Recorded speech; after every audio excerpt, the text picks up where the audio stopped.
Hello, everybody, and welcome to episode 7 of Grim Scenarios. I'm your host, Milk, and with me, as always, my partner in crime, Emma. Hello, Emma. Oh, Milk, how's it going for you this week? Yeah, it's another fine Wednesday. We've had a bit of stuff going on. We've been playing a lot of Clocktower, and now it's time to try to trick each other once again. No, we're coming off, of course, a holiday here in America, which happened yesterday. Yes, that holiday was yesterday, Fireworks For a Day. lot of people, this is a wonderful holiday. For dog owners like me, it's mostly a comfort your dogs as they shriek in terror holiday. Pretty much the same for me as well. Yes, my dogs are not fans of Fireworks Day. I heard that some cities are now doing drone-based light shows rather than fireworks for the holiday, and that's very exciting. Yeah, that's exciting. I don't know if my city did that because I wasn't paying attention, but I'm sure it'd be really nice if they did. It was pretty boomy here, so I'm going to assume that we did not. Based on the truckload of fireworks my brother sent me a picture of out of the back of his truck, I know some fireworks were set off. Anyway, we're back on the saddle. We talked a little bit about what we wanted to do, and we thought it would be best to take another visit at Sex and Violets, just because there's a lot of characters on Sex and Violets that we think are pretty tricky to play. Like, my personal opinion, which I don't know if Milk shares, is that Sex and Violets is the hardest of the base 3 scripts to play for either team. Particularly in person, I think it's incredibly hard for both teams. Online, it's a little bit easier for the good team just because the tracking of information is easier online than it is in person. But it's a very hard script to play. There's a lot of characters that have very difficult information sets to parse, and the presence of the Vortox makes everything even a bit trickier. So we are going back to do Sex and Violets for this week. So we're going to jump right in. I'm going to be playing good. Milk will play evil. As always, back to red. Emma, we're gonna start with you, and the folks can see already that you're going to be playing as the mathematician, which was a very highly requested character for us to do a scenario for, and for us to talk a little bit about. So, before we jump into the scenario more deeply, do you just want to say a couple of things about the mathematician as a role, kind of what it does, and maybe talk a little bit about why people find this role challenging to deal with? Yeah, so the mathematician's role reads, each night you learn how many players' abilities worked abnormally since dawn due to another character's ability. And this is a very hard role for a lot of people to grasp. There's a lot of things that make this weird. First of all, worked abnormally is a phrase that does not appear on any other character token. I believe it's defined in the rulebook somewhere, but it's not like if you're just learning by playing, worked abnormally is not a term that makes much sense to you. Second of all, people, I think, want the mathematician to be something it's not necessarily, which is that I think they want the mathematician to be counting the number of poisoning or drunkening effects in play, and that's not what the mathematician is doing. No, it's much better than that, right? It's much better than that. Very secretly, what the mathematician is doing on Sex and Violets, where, of course, its home script is on Sex and Violets, the mathematician is mostly saying, this is probably your demon type. And as we go through the scenario, I'm going to talk a little bit about why that's true. But the basic thing is the 4 demons on Sex and Violets, each will produce 4 different patterns in their math numbers. And I have built out spreadsheets to help me understand how these patterns work, what numbers they can trigger, what order they can trigger those numbers in, what nights they can trigger those numbers on. So when you're a mathematician, there's a few non-demon characters you want to be really looking out for to try to track when they're proccing your math number. There's only 3 that can, and one is very obvious. The other 2 are a little harder to find. But once you've adjusted for those 3, what you're really doing is figuring out the demon type. And once you've figured out what the demon type is, you can start using those math numbers to lock in on where evil players are sitting on the grim. And I think just in a broader sense, one thing people may find challenging about the mathematician specifically is something that they find challenging about other roles that get information about what's going on with other people's information, right? Math gets what we would call meta information, information about other information.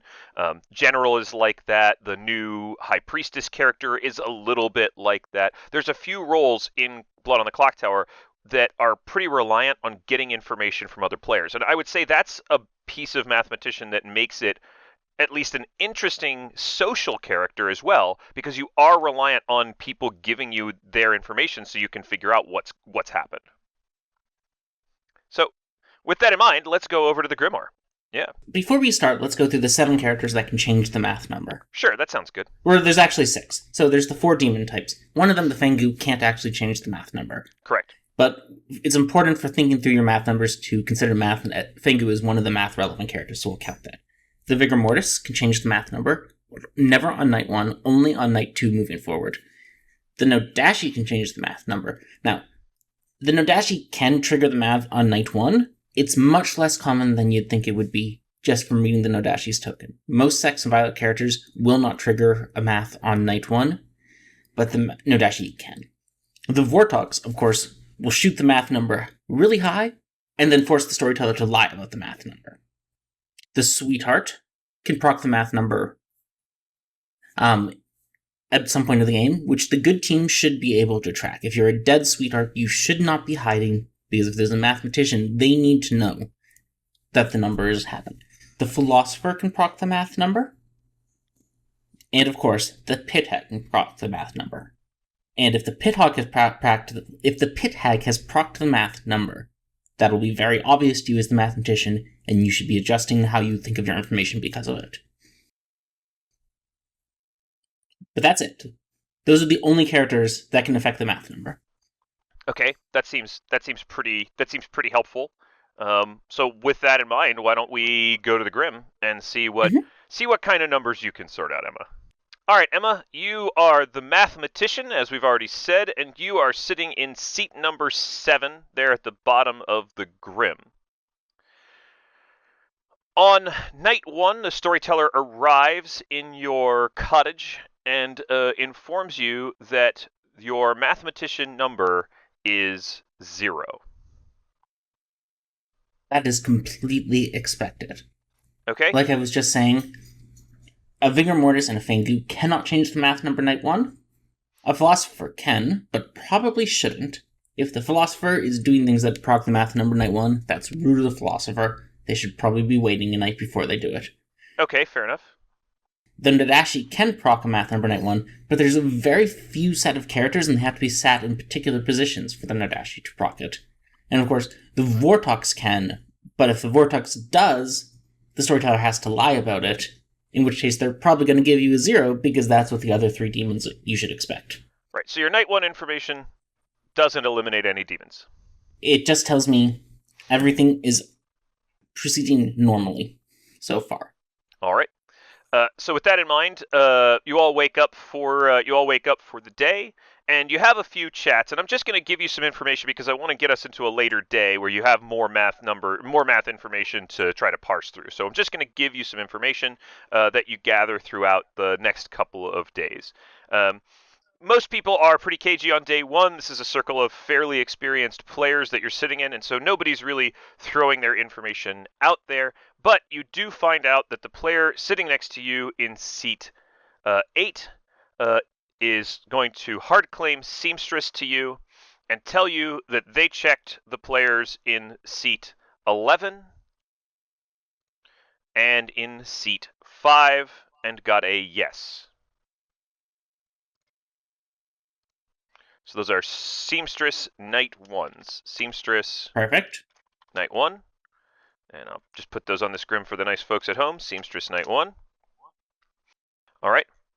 You don't really trust the claims you got from any other people, but the player in seat 4 claimed to be the Klutz when you suggested that perhaps they would like to be killed early so that they have the best possible chance of picking a good player. They seemed hesitant about that.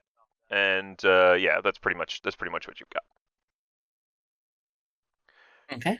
During nominations that day, several people nominate. The player in seat 4 nominates the player in seat 11. The player in seat 2 nominates the player in seat 3. The player in seat 11 counternoms the player in seat 4. And then the player in seat 6 nominates the player in seat 8, who is executed and dies. All right, so that was seat 4, seat 11, seat 2, and seat 6 nominated. All have nominated. Okay. Mm-hmm. And who was the execution? The execution was seat 8, who's sitting next to you. Okay. All right, so the following night, on night 2, you wake up, and the storyteller tells you that the mathematician number for tonight is a 2. Interesting. So that's a big jump in math number. What are your thoughts about the big jump in math number? So the first thing I need to do is I need to figure out if there's a philosopher or sweetheart who died.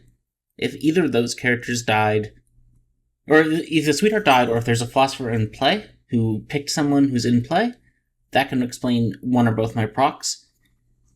If neither of those things are true, though, the jump from a 0 to 2 tells me specifically either this is an Odashi game, I'm Vigor Poisoned, or that it's a Vortex game that the storyteller wants to look like an Odashi game.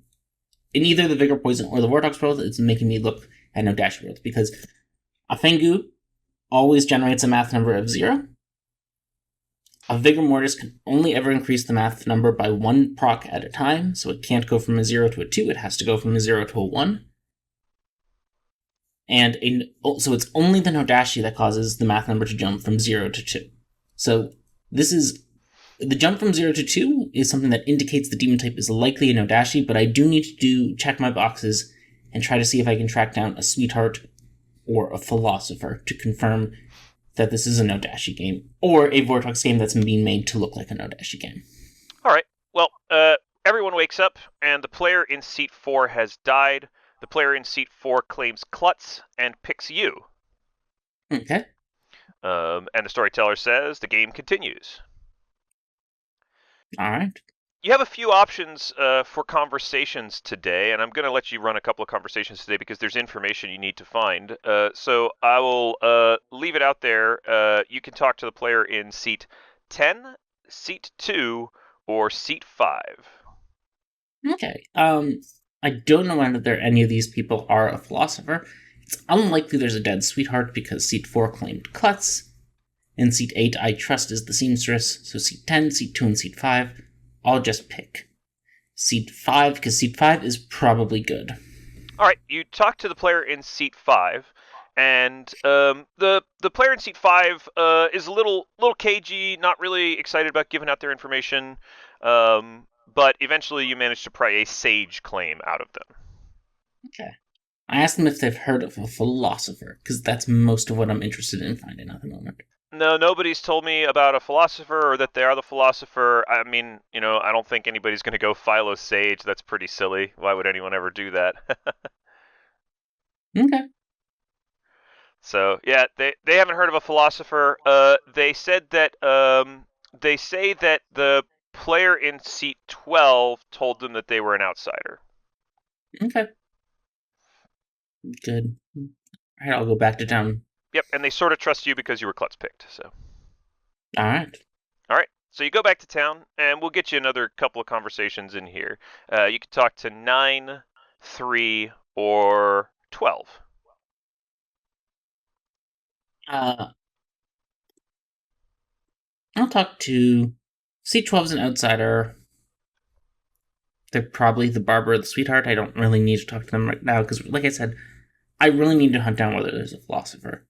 So I will pick seat 3. You pick seat 3. All right. The player in seat 3 says to you that since you were Klutz picked, they're going to accept that you are probably a good player and tell you that they're the town crier and they got a no yesterday. Okay. So that's interesting. A town crier no on 4 nominations is pretty unlucky for the evil team. I would agree. So that's something that does not strike me as likely to be true. Okay. Either they're evil or Since we do have reason to believe this is a no dashi game because of the jump from 0 to 2, there's a solid chance they're no dashi poisoned. If they're no dashi poisoned, that puts a pretty fine line on potential demons.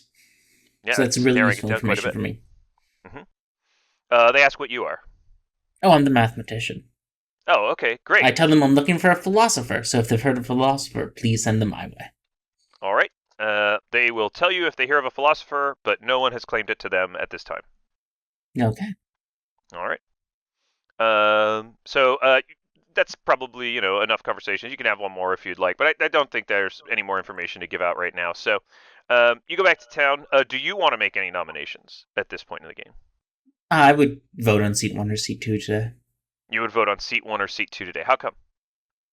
The town crier information is, like I said, unlikely. If no minions nominated, which is a big if, the 4 people nominated were 6, 4, 2, and 11. 11 and 5 are almost certainly on the same team because of the seamstress, yes. Unless it's Vortox World, and we'll deal with Vortox Worlds later.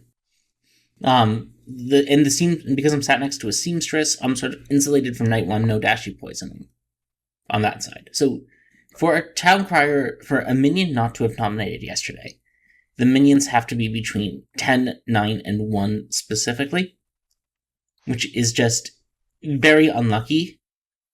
Or I guess C12 as the claimed outsider. So 4 seats with both of the minions, it's fairly unlikely.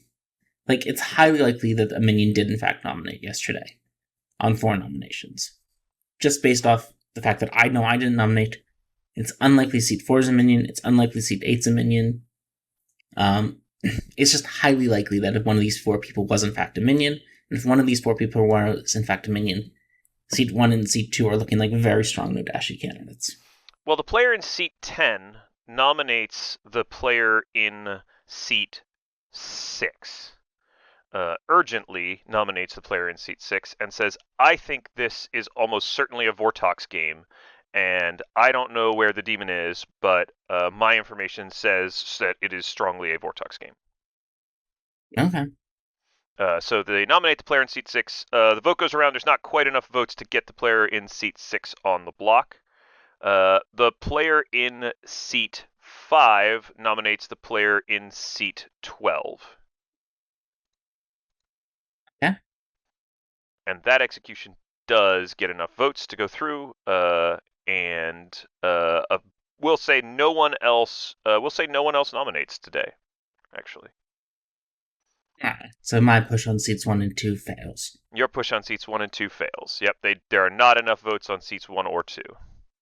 Because I nominated, let's say, seat 1. Okay, you nominate seat 1, and let's say seat 3 will vote, seat 6 will vote, and seat 10 will vote.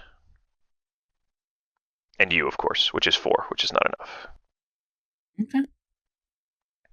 So seat 12 is executed and dies, and everybody goes to sleep.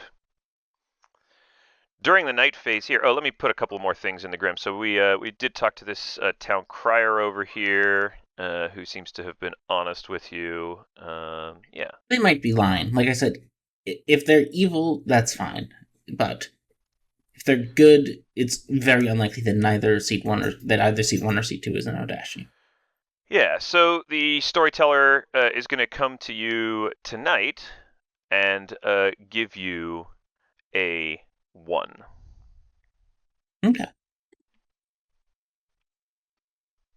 Yep. And so you wake up to discover that the player in seat 10 has died. Mm-hmm. Okay.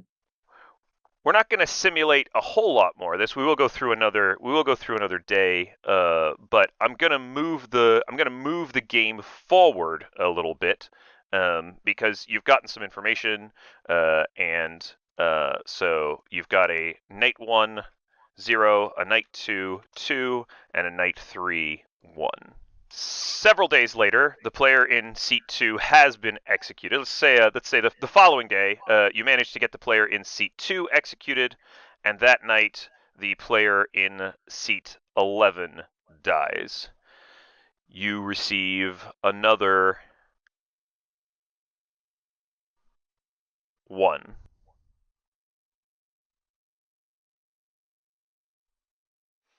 The town crier is now out with their information, and it appears that there just are no minions in this town.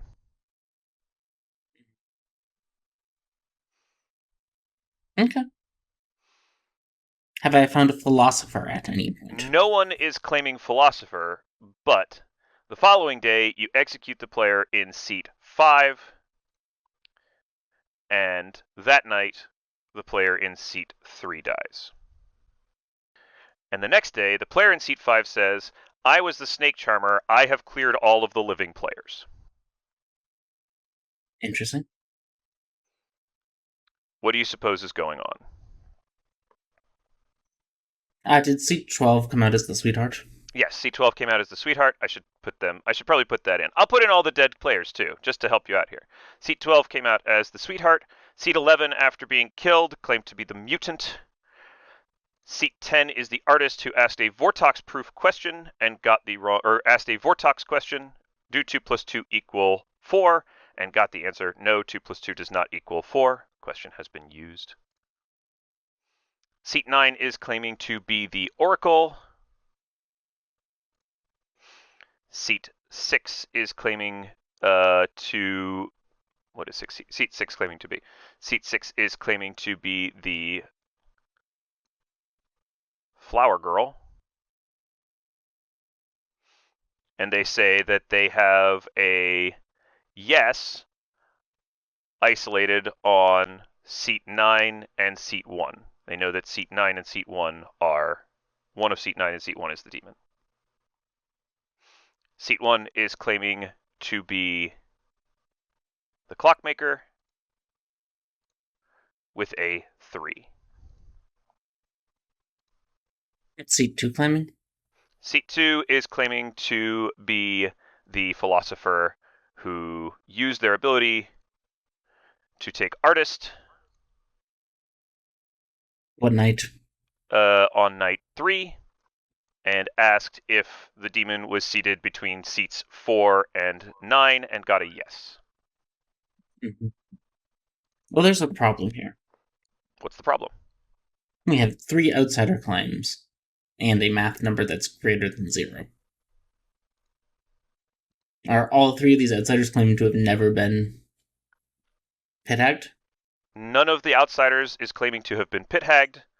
The player in seat 4 continues to claim to be the Klutz. And seat 11 and seat 4 died in the night? Seat 11 and seat 4 both died in the night. Whereas we executed seat 12. You executed seat 12. Who is definitely claiming to be the sweetheart and claimed to be the sweetheart to the player in seat 5 on day 1. Okay. Well, seat 12 is a minion then. Okay.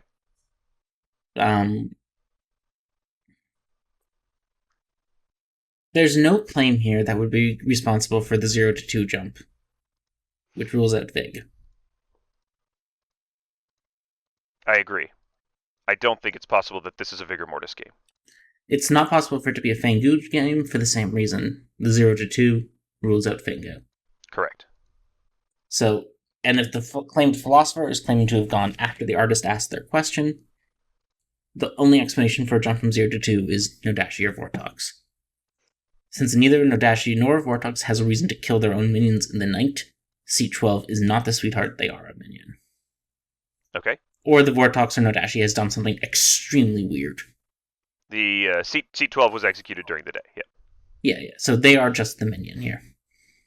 Or they're mad. Or someone has Sarah locked them as the sweetheart. Or someone has Sarah locked one of these dead outsiders as an outsider. Most likely they're just a minion, so we're just going to put a minion token on them. Has anyone ever said they were mad at any point in this game? No. And no one has died from a witch? No one has died from a witch. There is no evil twin claim. No one has claimed to be pit-hagged. Alright, so there's probably someone who's Sarah locked somewhere. That could clear seats 11, seat 12, or seat 4. Okay. I will, in fact, tell seat 12 if you're Saramat, you should break today. Okay. The player in seat 4 says, "I'm not the klutz, I'm the dreamer," and is executed and dies, and everyone goes to sleep. Okay, there we go. The following day, you wake up dead. Okay. The player in seat 6 says that they are the Philo who took Snake Charmer and has chosen both of the remaining living players and has not jumped. That's impossible.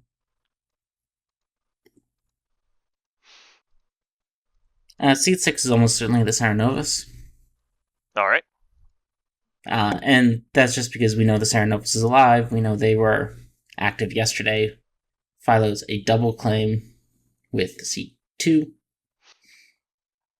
How does a math number with a Snake Charmer work, Emma? Just out of curiosity for the folks at home. It only triggers if it hits the demon. All right.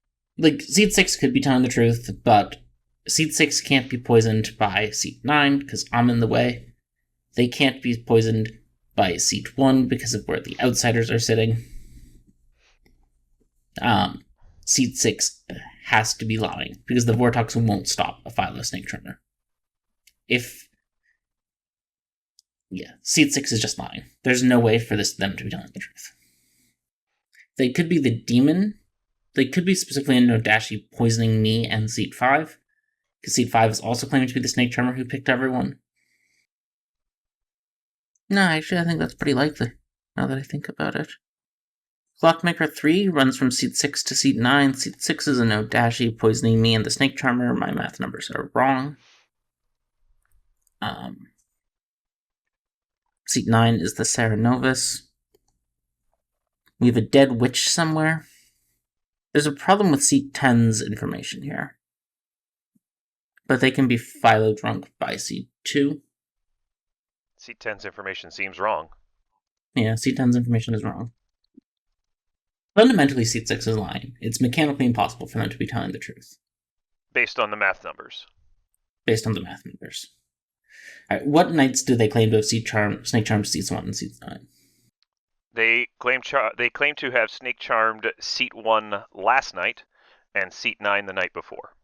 And what day did seat 5 die? Day 4. Oh, we executed them, right? You executed them, yeah. Oh, yeah, so they're not vigor poisoned. Correct, not vigor poisoned. Yeah, so they're just lying. It's literally impossible for them to be Nodashi poisoned. They've had to have picked the demon if they're telling the truth about being the Philo Snake Charmer. They could also be mad. They did say they were the Flower Girl yesterday. Is there any other possibility? No, they're either mad or they're evil. Those are the only two possibilities. I guess they could be Sweetheart drunk. If they're Sweetheart drunk, that works, I guess. What day does C10 claim to have asked their artist question? C10 claims to have asked their artist question on day 1. Day 1? Mm-hmm. Yeah, because the seamstress claims to have acted on night 1. So that can't be a jump from 0 to 2. Those would be on different nights.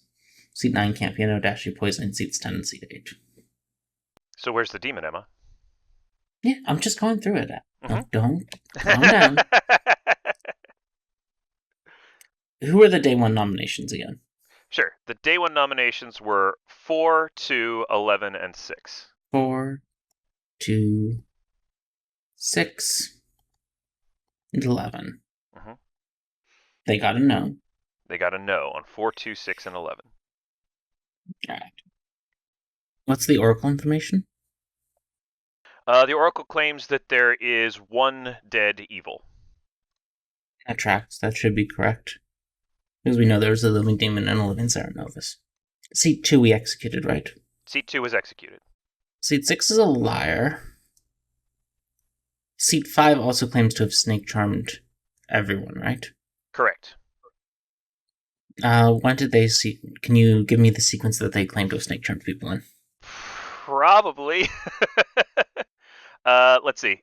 They started snake charming on the player in seat 4, and then they worked to the player in seat 3, and then the player in seat 2, and then the player in seat 1. They snake charmed the player in seat 1, seat 12 was dead. Yes. From execution. Okay. The solve that works here is seat 1 is a Nodashi, seat 2 is a minion, seat 9 is a minion. Seat 9 is the Serenovus, seat 3 is Sarah Mad right now. They're the Flower Girl. They've isolated it to seat 1 and seat 9. That's sober and healthy information. Seat 10 is poisoned by seat 1. Seat 3 is poisoned by seat 1, which explains the Town Crier no on a day when seat 2 nominated. Seat 2 was executed, right? Correct. Yeah, this is the solve that works. With the Sweetheart trunking the Snake Charmer, that procs my math number one night. The other proc is on the Town Crier, I think. The 2 is the Artist and the Town Crier. That tracks with all the information. What's the Dreamer information? The Dreamer is confirming the Seamstress.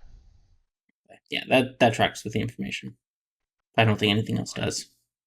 Well, Emma, I got great news for you.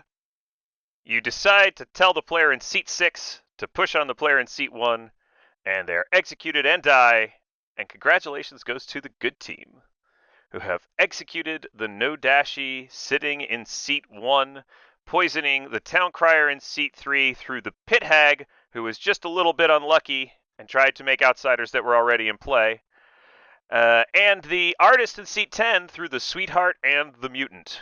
Those Nodashi tentacles, quite long. The Serenovus in seat 9, telling the truth that there are 2 evil players left alive, of course, and your friend the Seamstress clearing the Mutant against the Snake Charmer in seat 5. You, of course, the Mathematician. The Dreamer in seat 4, who was Sarah-locked as the klutz for the entire game, and came out on your recommendation. And the player in seat 6, who is, in fact, the Philo Snake Charmer.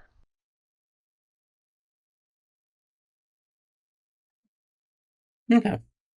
Who drunked the Snake Charmer, and unfortunately, just the Philo and Philo Snake Charmer information never picked the demon when it would have lined up with you getting info. Okay, so the Philo was Sweetheart drunk? The Philo was Sweetheart drunk in the end. Okay, cool. Yep. And that was your grim scenario, Emma, which you resolved quite well using those math numbers very effectively, and some positioning as well. Because once you figure out whose poison and whose information doesn't seem right, it does make it quite a bit easier to track down a Nodashi specifically. Yeah. And like you said, like I said at the start, the jump from 0 to 2 should put you in Nodashi worlds as a mathematician. You can get to the Vortops world once you've ruled out all the Nodashi worlds, but the 0 to 2 should send you that direction. Yeah, I mean, I think that's pretty right. I think, when you look at Sects and Violets especially, math being able to solve for a specific demon is one of its strongest abilities. Maybe Nodashi is the easier one to sort of figure out in some ways, but I think we didn't use Nodashi the last time we went through Sects and Violets, and I think it's worth kind of pointing out how critical, it is to not expect a Nodashi to just give a 2 every night. Exactly, no. It's very unlikely. Because people are dying, because most characters don't act night 1. The only characters that act night 1 are the Clockmaker, the Dreamer, the Snake Charmer, the Mathematician, and the Philosopher. The Philosopher only can trigger a math if it specifically picks one of those first 4 characters. The math doesn't track its own information. The Snake Charmer can only trigger the math if it specifically hit the demon. So for the Nodashi to generate a Clock 2 on night 1, or a Math 2 on night 1, that's a pretty unlucky Nodashi, because they're sat in between a Clockmaker and a Dreamer, and the Mathematician already knows it. Yep. And all you have to do is find the Clockmaker or the Dreamer. And then you can figure out who's in between them. That's probably your Nodashi. Yep. Might have to move a couple of spaces for outsiders. Minions and outsiders. Yeah. But if you look at the Clockmaker and the Dreamer and you pick the person who's closest in between them both, who's not claiming outsider, you probably found the Nodashi. And this is one of the reasons why, Mathematician can be extremely powerful, right? But I think people kind of dismiss it as a middling role at times because its information is difficult to parse. You have to put in the work. Yeah, and I think specifically what people do is they try to track it as just the Mathematician counts the number of poisoning or drunkening effects in play. And that's not what the Mathematician is doing. Yeah. Like, even with a Nodashi, you're going to get a lot of zeros and ones. Well, that was pretty fun. I enjoyed watching you puzzle through that. We'll take our little break here. I think we'll take a nice little pause, and then we'll come back, and I get to do what I do best: be evil. So we'll see you guys in a minute. All right. Pretty sure they can hear us, right? Yeah, probably. Probably. I'm still recording. I really need some coffee.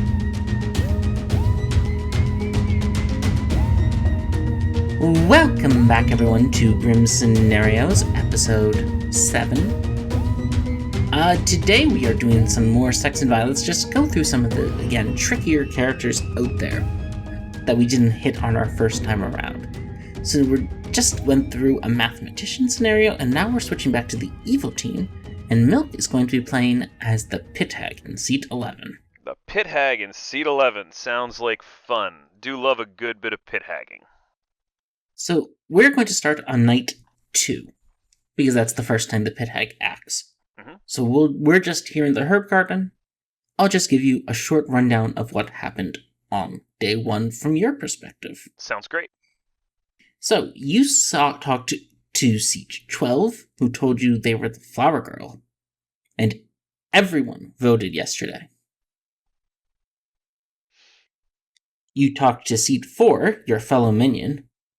They told you they were the witch. They told you seat 1, your demon, is a Vortox. And they told you the bluffs were Snake Charmer, Savant, and Philosopher, and the one that was left for you was Savant. Okay. Just making sure you said seat 4 is the witch. Seat 4 is the witch, seat 1 the Vortox. Seat 1 the Vortox. And I am apparently bluffing Savant. Or you can go off script, but Savant is the bluff that you have been given. Mm-hmm. You've been told your demon is bluffing Philosopher, and the witch is taking Snake Charmer. Demon is bluffing Philo. Okay. You learned that. You then talked to seat 9. They told you they were the seamstress. Okay. They told you they got a no between seats 6 and seat 8. Seats 6 and 8. Which, of course, tracks with the fact that this is a Vortox game. Vortox game, yep. And you talked to seat 8, who claimed to be the town crier. Seat 8 claimed to be the town crier. All right. At the execution phase, seat 5 immediately announced that it was a Vortox game, demanded everyone execute them so they would trust them, and all 12 players voted on seat 5, leading to their execution. Just put artist there. And let's talk about that reader that's an artist for a second. Sure. Why do you think that player's an artist? So there's not a ton of roles that are going to be able to make a call like that on Sex and Violets. None of the outsiders can, so I don't have to worry about that. A dreamer might be able to, but a dreamer would not be in a hurry to get killed necessarily, because it's possible that the demon could change, right? Mm-hmm. The Snake Charmer certainly wouldn't be able to. The math wouldn't have a number that would say that. Flower Girl and Town Crier need to wait till after noms and voting to get that information. Oracles don't get information night 1. Savant information would be very difficult to track. I mean, unless the storyteller's really not doing a great job, Savant information would be difficult to track that early. I already know where there's a seamstress. And you know there's no Savant in play. I know there's... Oh, yeah, right. There's no Savant in play. It could be a Philo who took artist, but again, it's day 1, so why would a Philo do that on day 1? Juggler doesn't have information, Sage doesn't have information. It's literally just an artist who has asked a Vortoxy artist question to try to figure out if it's a Vortox. That's it. Easy. Yeah. And when everybody votes, and there's a no, the demon did not vote, it's going to be pretty obvious that it's a Vortox game. Yeah. Let's talk about, so the art, you think seat 5 is the artist. Seat 5 is probably Let's the artist. talk a little bit about the asking of so-called Vortox questions by artists. It's not our focus this episode, but it is something I put in the scenario so we could slander these types of questions. Let's think about what value finding out it's a Vortox on day 1 has. You're always going to play around Vortox and Sex and Violets. You're not just going to not kill somebody every day until you know what the demon is pretty clearly. And that often means mid to late game. Artist questions are exceptionally strong information. even on a script with a Vortox, you can ask almost anything. It's much like when we talked about gossip. You craft your own information. You decide what the meaning of what you get back is going to, what value it's going to have. You can be very precise. You can say, is this character, is this player on the good team, right? You can eliminate sections of the Grim, which is a very popular thing to do, right? You can determine if a role is in play or not, right? There are tons and tons of things you can do with an artist question. Figuring out it's a Vortox right away does causes two problems. The first is your extremely adaptable information has been used up to discover something you might have figured out later anyway and might not have been that important to know. And it also means that the evil team can work around that if you just come out with that information, artist. So now that I know that you know it's a Vortox game, well, first of all, it means I can change the demon pretty much at will if I want to. Because since you already know it's a Vortox game, if I change it, you're not going to be able to track it very easily because your information from before was all just wrong. So that's a whole problem. If I change the demon in the middle of the game now, it's quite strong. If I don't change the demon, but the evil team can fake a demon change somehow, that might be a possibility too. So there's a lot that the evil team can do with just having that information out there. It's not necessarily, in my opinion, the best use of an artist question. Yeah, no, I think I'd agree with that. As I said, this isn't here to slander us. And as we saw in just the last scenario, where you also had an artist ask a Vortox question, sometimes they're just no dashi poisoned. Yeah, and the artist could just literally be getting just false information to make it look like a Vortox game. When having nothing that tells them that. Well, yeah, so like it's a true waste of your ability, I would say. Yep. You're like, especially on this player count, maybe on like a 7-player Sex and Violets. Yeah, in a smaller game. In a smaller, you don't have the time you have to discover it's a Vortex naturally. Like maybe just doing that day one is useful for the artist on the 7-player game. But on a 12-player game, on a 13-player game, on a 14-player game, on a 15-player game, the sort of game sizes you'll see normally online or in conventions. Yeah. 11, 10. You're gonna solve Vortox with the information rules in Sex and Violets. Don't be in a hurry to throw away your artist question to find out it's a You Vortox. can use your artist question on something that's much more valuable, even in a Vortox game. Especially in a Vortox game, because you know the information is going to be wrong. Anyway, so good. We talked about that. So the good team knows the demon type. Get wrecked, artist. The good team knows the demon type. Yeah. They were going to figure it out anyway. They were going to figure it out off the Flower Girl tomorrow, right? So. Mm-hmm. Yeah, and they were and everyone voted. As the votes on the artist went around, it became apparent what was happening, and the evil team all put their hands up to protect the demon. Like, and why would you mind? Why might you do that? I mean, if there's, we don't want to be eliminated as demon candidates, right? This is Minion 101, everybody. We've been talking about this for a couple of weeks now. We've said it a few times. Minion 101, you want to be a potential demon candidate. If at any point in the game you are no longer a potential demon candidate, you are no longer useful to the team because you are less likely to get executed than the demon, and that's a problem. Okay, yeah, and especially when you don't know if there's a flower girl. Well, you were told there was a flower girl in play. Sure. By some claimed flower girl. You don't know that for sure. They could be lying to you. Yeah, but there could be a flower girl anywhere. I mean, there could still be a flower girl on the Grim, even if they're lying. Yeah, but you really just cannot let your demon be exposed as the only person not to vote on a flower girl day. So when you see everyone's hands shooting up as a minion, you gotta throw your hand up too so your demon doesn't get exposed. If flower girl's on the script, you gotta vote when your demon votes. It's just that simple. Let's talk about what are you thinking as a pit hag in the early game here? Right now, the crucial part of pit hag is really about communicating with your team. Pit hags have a lot of power. It is a role which I think when people first come to Sex and Violets, they think is, holy crap, this is really, really, you could just make anything you want. You can't make anything you want, but you can make a lot of things. The reason you can't make anything you want is because obviously anything that's already in play can't be made, right? So that's an issue. Right now, Generally speaking, pit hags will start the game out considering whether or not to make some outsiders, right? Create some extra outsiders, delete powerful townsfolk roles, change out powerful townsfolk roles for less powerful townsfolk roles, things like that, right? One thing I think you can do with a pit hag that's kind of fun is if there's no juggler in play, or if you think there's no juggler in play, you can make a juggler on someone that you intend to kill or intend to have the team kill, and just put off their death by a day. So, for example, if you know where there's a flower girl and you don't want to kill them tonight, but you want to kill them tomorrow night, or you want to commit to the team killing them tomorrow night, you could turn that flower girl into a juggler. They juggle tomorrow, and then you kill them the next night so they don't get information. So there's things you can do like that.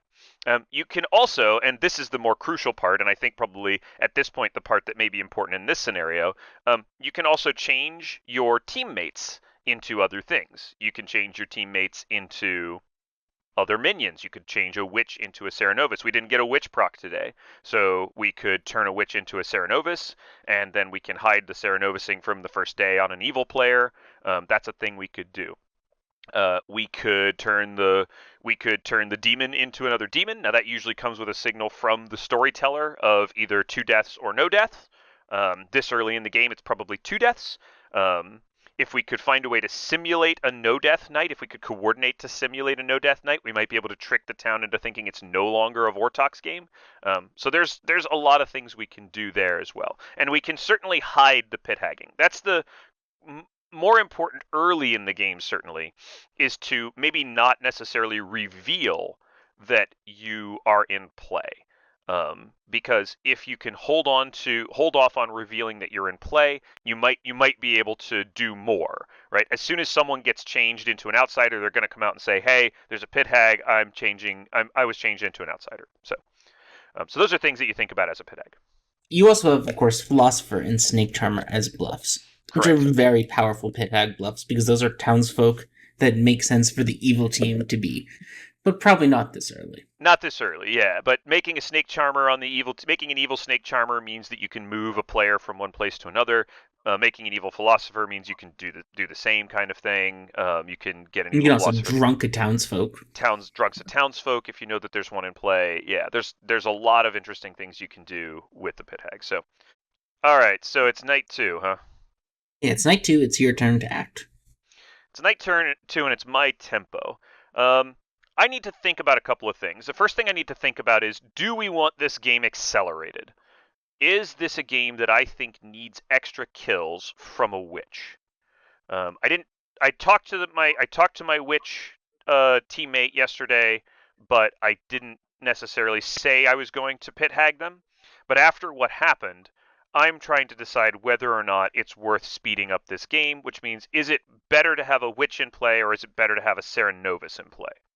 So I'm tempted to turn the witch into the Serenovus to continue hiding that I am in play. It does give us 2 days of having to hide that a Serenovus is in play on someone. That can be the witch, that can be me, depending on what I've claimed to people today. That can be the demon, right? The demon could hide that, because I believe the Serenovus goes before the pit hag.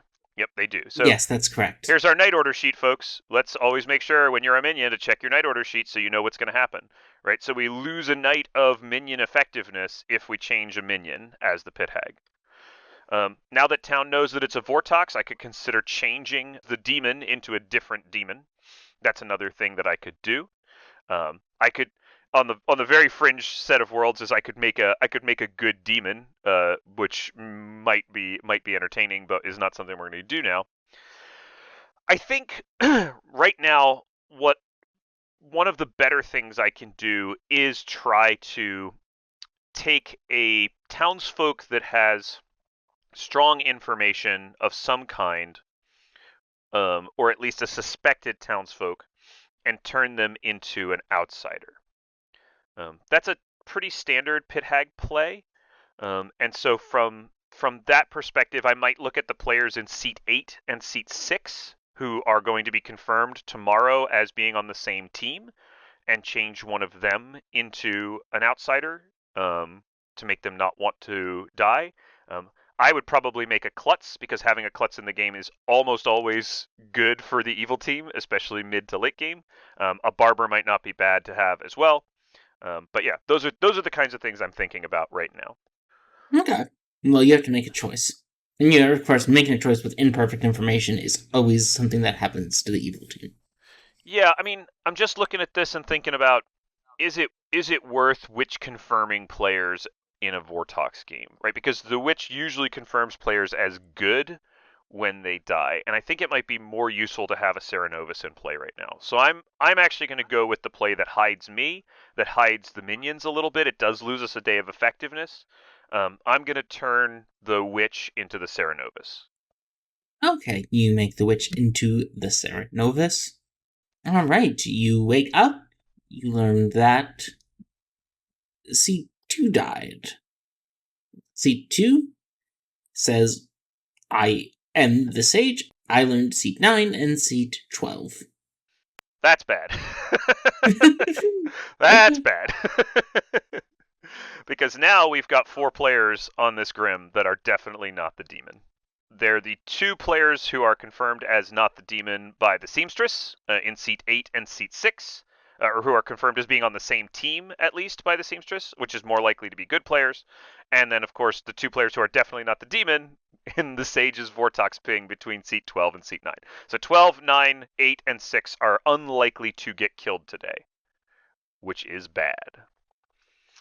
Which means that one of myself, the demon, the Cerenovus, or one of these 3 seats I don't know much about is going to get killed today. So I actually need to talk to those people probably. I need to talk to the players in seat 10, 7, or 3. Alright, well, they're all around for you to talk to. Well, I would love to talk to the player in seat 10. Alright, you talk to the player in seat 10. They strongly agree it's a Vortox game. Yeah. Oh, they do strongly agree it's a Vortox game. Yeah. They say my information. It doesn't necessarily mean it's definitely a Vortox game, but with what went down, it's Vortox. So they trust the player in seat 5. Yeah, they say I'm at the Oracle with a 1. Like, none of those people are evil. Yeah, that sounds right. That probably is a Vortox game, right? I mean, it seems like a Vortox Yeah. game. Yeah. What do you offer them? I think I'm gonna start. I think I'm gonna start claiming to be the. I mean, I actually have a pretty good amount of information of what's here now. I could fish and try to say that I'm the mathematician, since we just talked about mathematician, and give some weird Vortoxy math numbers. Um, Savant. Savant's a fine bluff, and I don't mind a Savant bluff, but getting a Savant bluff to be useful here is going to be a lot of work. And you don't want to do a lot of work. Well, I think I have other things I have to pay attention to now. Something we probably don't talk about all that often is how much time and attention you have to pay to what's going on in the game. And here on Grim Scenarios, of course, we've got lots of time to solve these various different puzzles.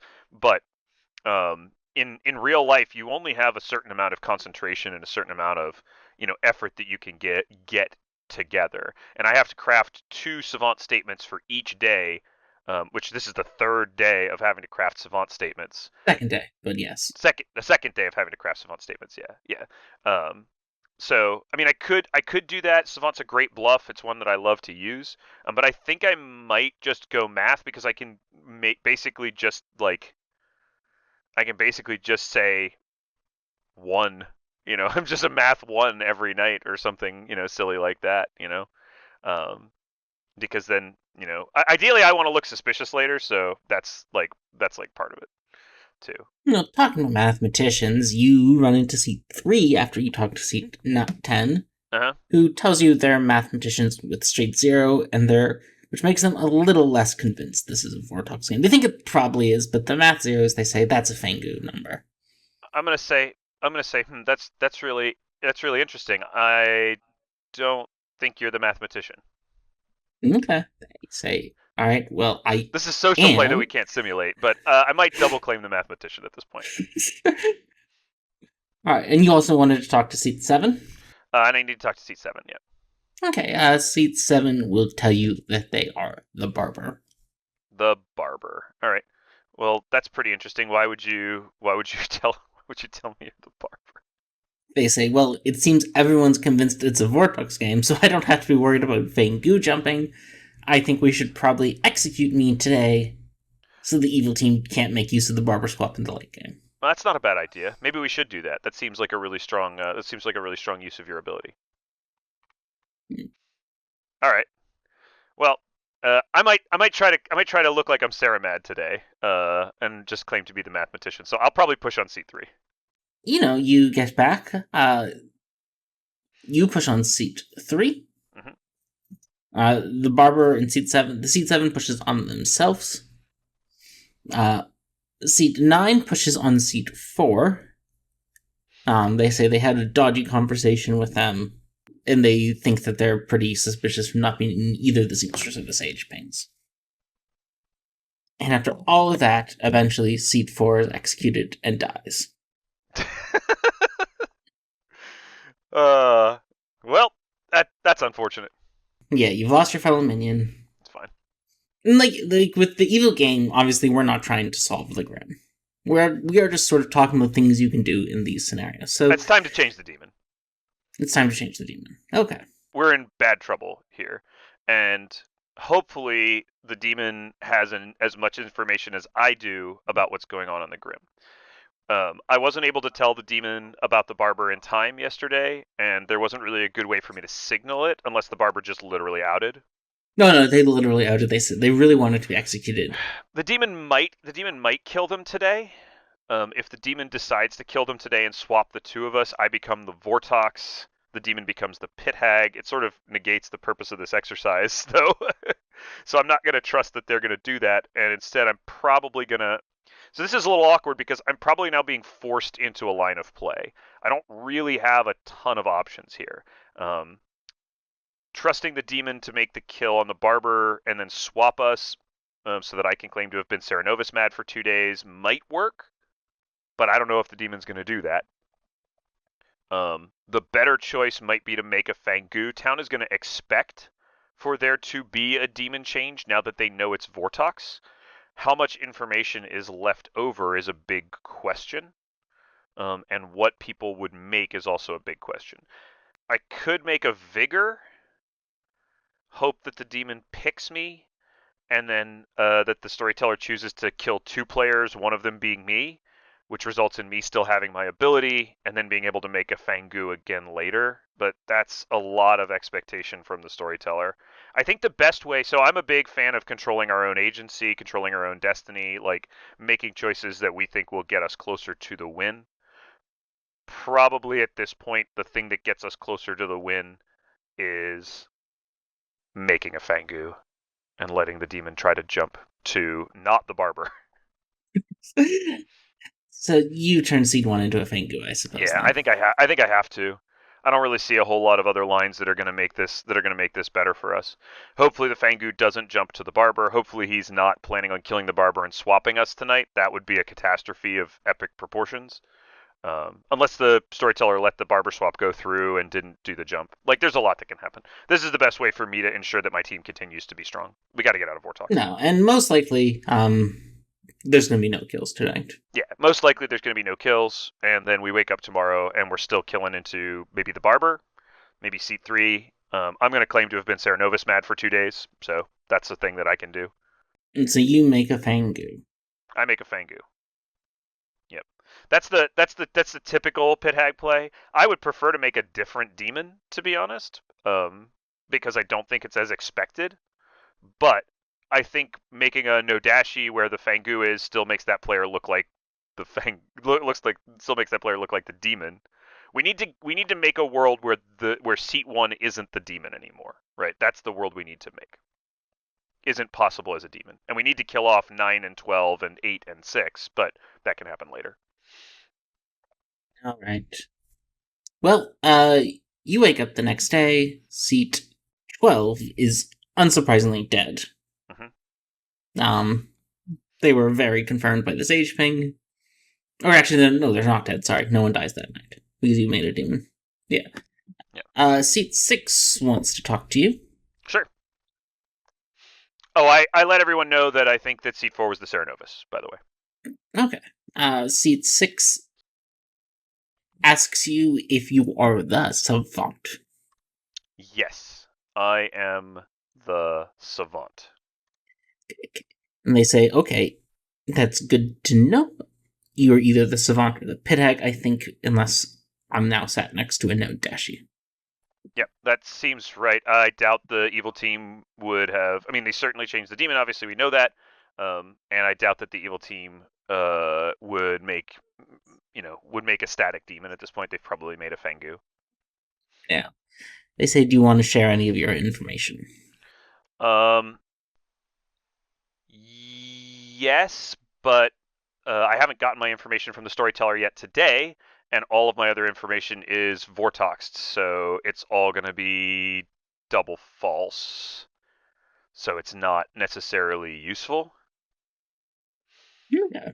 I would probably have been making up savant information, expecting this line of play. I have not been sitting here making up savant information, so we'll just assume that I competently made up some Vortoxy sounding savant information about Yeah. the outsider count has been modified. I can do it fast. The outsider count has been modified, or uh, an evil player target an evil player on night 1, and on night 2 or on day 2.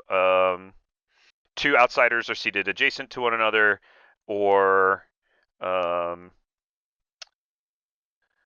two evil players are seated adjacent to one another. Yeah, so that's fine. That's just some garbage savant information. And then I have to go visit the storyteller and get savant information. You do not have to visit the storyteller and get savant information. You've been bullied into the savant bluff. I've been bullied into my savant bluff. Almost like the storyteller really wants you to talk about how to craft savant information that helps your team as an evil player. So after 2 days of not having crafted information that helps my team as an evil player and just making up some garbage, here I am in the situation of now having to make up savant information. This day of savant information has to be pretty strong because it has to be the most believable bit of savant information I give. Also, I am now expecting that I need to eventually become the demon in this game. So that's a whole thing. And the Fangu no longer can kill the barber, which is, again, another whole problem, but we'll deal with that later. So, crafting good savant information as an evil player. The first thing to remember is always that whatever false statement you make is going to be, make sure that you have a false one, because having a false one is really, really important. So something that you know from your understanding of the Grim is almost certainly false. And then something else that leads your team to look good, whether that's you yourself or the demon, right? I've shifted from the minion mode of having to look like a suspect to now having to look like someone who's going to catch the demon later on in this game. Probably by making myself the mutant and letting the Fangu jump to me, or snake charming the demon myself. Depends on which of those two things I need to do. You probably want to let the demon jump and then snake charm the Yeah, new well, demon, right? yeah, that's the ideal. Yeah, we'll see how that goes. So anyway, the information I should probably give today, the false piece of information can confirm that the demon has been changed because everybody already knows anyway. It can confirm that the Vortox is not in play. It can do something that kind of or the true piece of information, excuse me, can do something like that. The false piece of information should be something that's sort of blatantly not true. Let's see. My fake true piece of information here is that the witch has failed. The witch has targeted a different player every night. That will be the true piece of information, and the false piece of information will be that there is a player who has not used their once per game ability. You finish talking with the storyteller, and then your demon requests to talk with you. Yes, let's talk. They say, thank you for the change. No problem. I would like us to make seat 12 the new demon. You want to make seat 12 the new demon. Okay. Do you know what the other outsider in play is? They say they don't, but just shoot at seat 12 today. Hope hope you get an out of play outsider. If they die, they die. We can try seat 9 tomorrow if we miss. Sounds good to me. Okay. As you're having this conversation, the storyteller suddenly calls everyone back to town, Okay. where Seat 8 is saying loudly that they are the mutant, and the storyteller announces they are executed and die. Well, that's helpful, but I already assumed it was a mutant. Yeah. So why would I Fair think that enough. there was? Why would I think that it was a mutant in play? Right. Um, Outsiders are incentivized not to come out when it's possible that it's a Fangu game. Um, there were lots of claims of powerful roles and only one claim of an outsider in a game that was known to be a Vortox game. Now the demon has changed. It's almost certainly a Fangu, so that means that the mutant, right, probably wants to come out so that they don't get Fangu jumped, unless they want to get Fangu jumped. But either way, the hidden outsider part of this game was kind of done. So that means that regular outsiders like Sweethearts and Klutzes should definitely have come out. So, Alright, so this is probably going to be the last night we run, but yep. We're going to make the Flower Girl into the Sweetheart. okay, the Flower Girl is turned. You do that. Mm-hmm. You wake up, and of course, Seat 1 is dead. And the next part of our plan is to turn Seat 9 into a Klutz. So we're gonna call this, I think, here, both because we've been recording for a little bit over an hour and 5 minutes, and that's about the length I think we want to shoot. And also because there's not much more. Like, you may win this game, you may lose this game. As we've talked about, like, you may turn yourself into the Snake Charmer or the Philo Snake Charmer at some point if you feel you need to move the demon off seat 12, if you feel you're less likely to be executed. Yeah, but look how much flexibility I have in what I want to do here. I can make Mm-hmm. Seat 9 into a Klutz. We're almost certainly going to kill Seat 9. That forces Seat 9 to make a pick, right? I can uh, make Seat 6 into a Klutz. That's probably an even better choice because Seat 6 is the Dreamer and get them out of here, actually. So make Seat 6 into a Klutz. They're still possibly evil. Not really. The Mutant's dead, so... Nope, Mutant's confirmed dead, so they're not evil anymore. So yeah, Seat 6 has to die, Seat 9 has to die. Making one of them a Klutz is always going to be a good thing to do. I can make myself into the Philo. I can make myself into the Snake Charmer. I can jump the demon to me. I can make myself into a demon if I had to. Like I can go Yeah. back to another potential demon. There's a lot of things I have available to me. Yeah, and sort of the thing I think I want to emphasize for our viewers here is this was a pretty rough start for Evil. Like, the demon type was immediately outed publicly in multiple ways. Like, there was like 3 or 4 information pieces confirming it was Vortox, and we didn't even talk to the Dreamer who had jumped 2 people wrong Yep. until until it was no longer a Vortox game. Back to what we said about the artist. You're gonna figure it out. You're gonna figure out it's Vortox. Okay? You're gonna figure it out. You don't need to use your artist question like that. You quickly lost the Saranovus, who started the game as the Witch, without them really having an impact on the game. Not at all. Like, it was, but like, the Pit Hag is the flexibility, the extendability engine for sex and violence. We're now in a much stronger spot for Evil. Now, frankly, a lot of people, Seat 1 is probably going to be a known outed Fangu at this point because we do have the Oracle. Yep. We know that the Oracle is probably real because they got the Vortox information and they're not on our team. Yep. And they're not the mutant. Our night kills are basically set. We're killing Seat 6 and Seat Yeah. 9. We probably There's need a to kill very Seat good 10. chance that Seat 7 is executed today as a Fangu jump. Yep. That's almost Because you've certain. successfully hidden the presence of a pit hag. I think you don't really want a pit hag to be super well known. Though, of course, once Seat 7 is executed as the barber. That's going to be known. So I don't need to worry about it tonight. I needed to keep it secret up until now. Right? Seat 7 gets killed, maybe the demon swaps me, maybe the demon swaps with me. Maybe we swap the barber back into play. Like there's a lot of Swap the barber back. There's a lot you can do. There's a lot of stuff you can do to make tracking down where this Fangu jumped possible. We're not saying that you're going to win this game, but I did want to emphasize sort of how we've sort of pulled Evil back from a very bad spot to now a situation where you have an extra Evil player. You've killed a bunch of good players off or removed them from the game. It's down to 5 versus 2, which isn't so bad from where you started on 9 versus 3. Yep. It's still going to be tricky. We're not out of the woods yet, but you're not out of the woods, but we've got an extra vote, and that's a big powerful thing about getting a Fangu in play, right? You get an extra vote. I'm happy with how this scenario played out for you. I'm happy how it played out too, and I think we've demonstrated a lot of really interesting and useful things about the Pit Hag, hopefully. At least through talking through it, even if we didn't do the things. Most importantly, the talking to your demon. Like, when you're going to set up the Fangu jump, like, the pit hag and the demon talking so they know where the outsiders are likely to be is important. Like, a lot of times with pit hags, I see them not talk to their demons. No, gotta talk to the demon. I said that at the beginning too. Yeah, they just go do their own thing, they play their stuff, they maybe turn their demon to a Fangu when things are looking edgy, but, like, the demon doesn't know where the outsiders are. Like, like in the Fangu, in the pit hags making outsiders elsewhere. Like, you need, like, the Saxon Violets minions and demon evil teams work together as a cohesive unit. Like, they don't work together. Like, in Trouble Brewing, you can sort of go off and do your own things, and sometimes it's sad when you poison the fortune teller the night the demon kills them. Yep. But it's never that big a deal. In Saxon Violets, like, not coordinating is a death sentence for the evil team.